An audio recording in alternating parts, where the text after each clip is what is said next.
Every act of political violence is a tragedy. Every act of gun violence is a tragedy. And it is the reason that Democrats for decades have pushed for comprehensive reform to the broken gun laws in this country that have allowed gun violence not to become a problem, but an epidemic. And after Charlie Kirk was shot and killed today, it looks like MAGA is not seeing this as a tragedy, but a political opportunity. That is how they are responding. It is not us calling for gun violence prevention who are politicizing this moment. It is Republicans who want to blame Democrats and try to flip this into a win for them for some reason. And that is exactly what we have seen through all of MAGA and their media, and it is why what Donald Trump just announced really shocks me. We are going to get into it all, but before we see what Trump had to say, I want to start with what Jesse Waters said on Fox, because it is dangerous and it is gross. First, because that's all he was about, putting America first. And as Greg said, this hits differently because Charlie was one of us. And Trump gets hit in the ear. Charlie gets shot dead. They came after Kavanaugh with a rifle to his neighborhood. They went after Musk's cars. They just shot 2 Jews outside the embassy. Think about it. Scalise got shot, barely survived. It's happening. We've got trans shooters.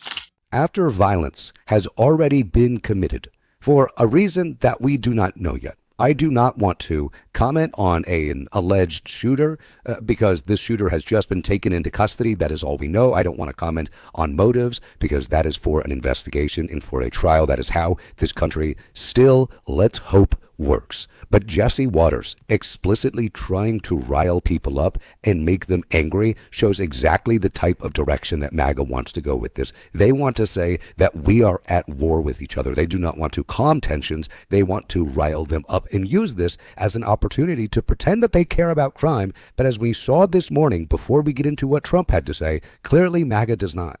You are more likely to be shot standing on a random street in your state than you are in Washington, D.C. So my question is, where's your bill for the occupation of the state of Louisiana to keep your people safe, if you're at all sincere in this? Gentlemen, yield for an answer? I yield for an answer. I support state rights. I'm a constitutionalist. But not D.C.?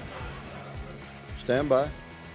As a constitutionalist, I support my state, my sovereign state's legislature, which is doing everything it can to push back upon the crime rate of the Democrat-controlled cities. Okay, so I'll take my time back. I'll take my time back. If you remove That's the the rules. crime stats That's the of New rules. Orleans, I'll take my time back. Louisiana, I'll take my time back. So you only invoke the rules when other people are speaking, not when you're speaking. Okay. That's your time. I agree with you. Look, I'm for state sovereignty. So what do you think about California?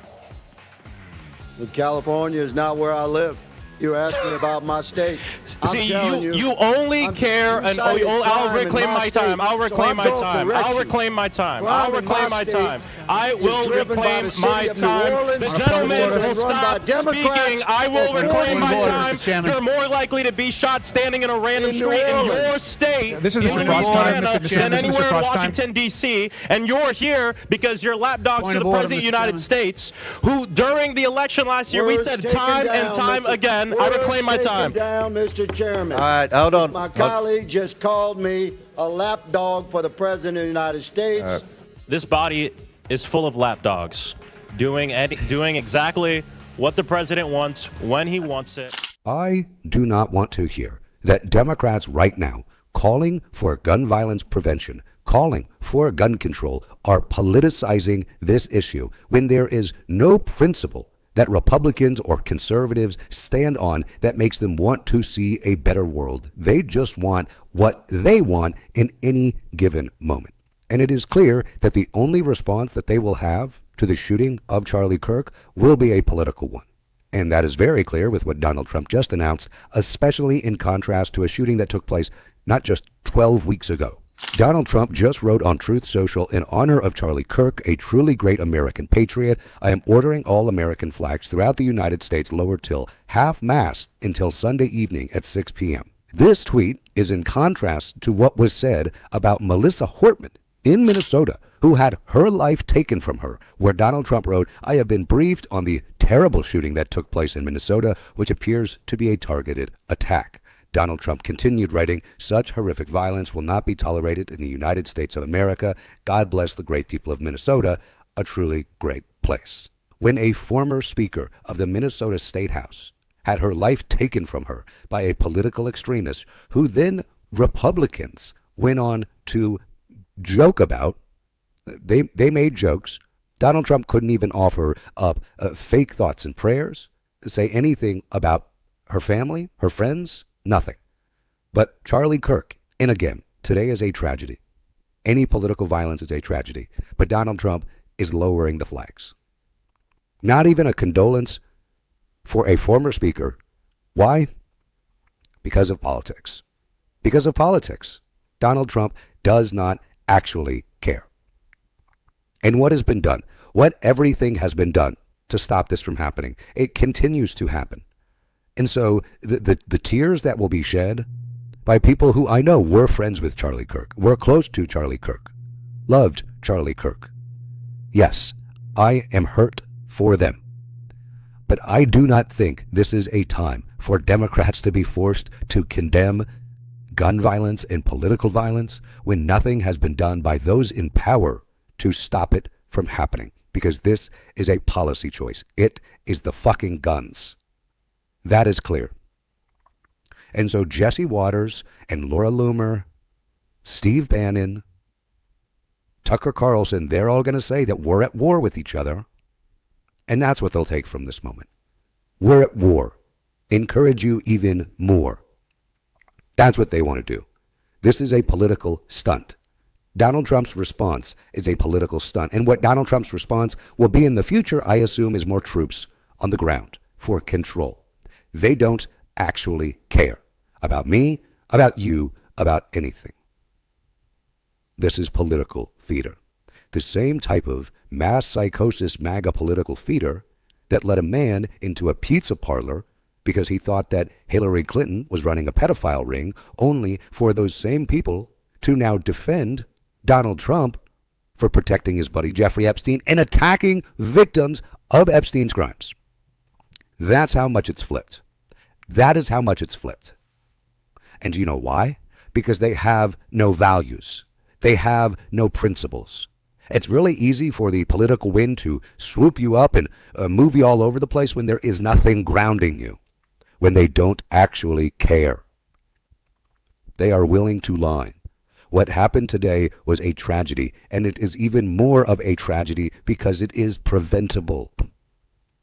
And because the people who will blame Democrats and say the left is violent, ignoring January 6th, mind you, and those violent offenders that Donald Trump let out to reoffend, they won't care to stop it from happening again. And they'll lie to you about it. They're lying to you about it right now. And I do not want anything to take away from the fact that Donald Trump is engaged in a cover-up right now that Jared Moskowitz called out here. Gentleman's recognized. Thank you, Mr. Chairman. Just following up on a little bit of what the ranking member was discussing, there was a significant event this week in which this committee has jurisdiction over. The Speaker of the House, the third highest ranking U.S. official, third in line to be the president, looked into the TV cameras and told us that the current president of the United States was an FBI informant. I consider that to be gigantic news. And I'm just curious, have we reached out to the FBI, to Kash Patel, to confirm whether the president was at any time an FBI informant? I only say that because the Speaker of the House obviously gets significant briefings. He gets briefings that we do not get as regular members. And so I think this is something that we need to hear definitively. Before Kash Patel comes, we should clear up. Maybe that we should send a letter to him to find out if the president was an informant. And if he was an informant, is that because he was working with the FBI after he was hanging out with Jeffrey Epstein? Did he turn because he got caught with Jeffrey Epstein? When you're an FBI informant, there are lots of questions about how you became an FBI informant. And then how long was he an FBI informant? When did his service to the FBI stop, being a member of the deep state? When did he stop doing that? I mean, look, if a regular member had said this, I would discount it. But the Speaker of the House is the one who said it. And then he said afterwards, well, I may have misspoke. Well, what was his misspeak? Instead of informant, did he mean agent? I mean, what is the misspeak for informant? I mean, I don't know another word that we use when we're describing an FBI agent or FBI informant or undercover. I mean, what was the misspeak here? And if he was lying then, is he lying now? I'm just confused. Perhaps maybe the speaker should come to our committee and tell us what he meant when he said that. It's just... Point of order? I'm still speaking. Mr. Chairman? I'm still speaking. Is there a bill or an amendment on the floor? I strike the last word. I'm allowed to finish my... Gentleman from Florida has the time. He's speaking, I think he's speaking about the bill. Well, he's not really speaking about the bill, but he's recognized to speak about the bill. Well, he's just been interrupted for about 30 seconds. I'd ask that it be added back onto his... Can we move to restore his time? That was a completely improper interjection. Time to stop. We'll give him plenty of time. I'm usually good about that. Well, thank you, Mr. Chairman. I appreciate your indulgence, and I'm only bringing it up again because this committee is the committee of jurisdiction over the FBI, and I don't think in the history of this country we've had a Speaker of the House say the president was an FBI informant. I mean, that's a dual role if I ever heard one.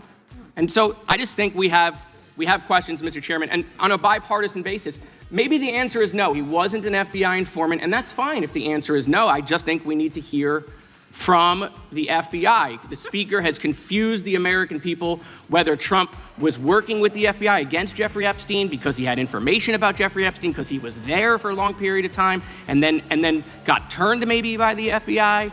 I mean, did Trump ever go undercover? I mean, these are questions that the Speaker has raised. By the way, President going undercover would be interesting, but these are questions that he's raised. That is not a misspeak. There is not another adjective or verb for FBI informant, right? I understand the president kicked him out of his club. Now, I understand if you might say that I have made this too much of a political issue today. I understand that. But I don't think it's political when people are losing their lives and it can be stopped. And I'm going to keep talking about that on this show. And if you want to support our work, you can always hit that subscribe button because I will continue to update you on this story. I am devastated with the state of our country. I just wish it would change. And we're going to keep fighting for that. Until next time, I'll see you soon.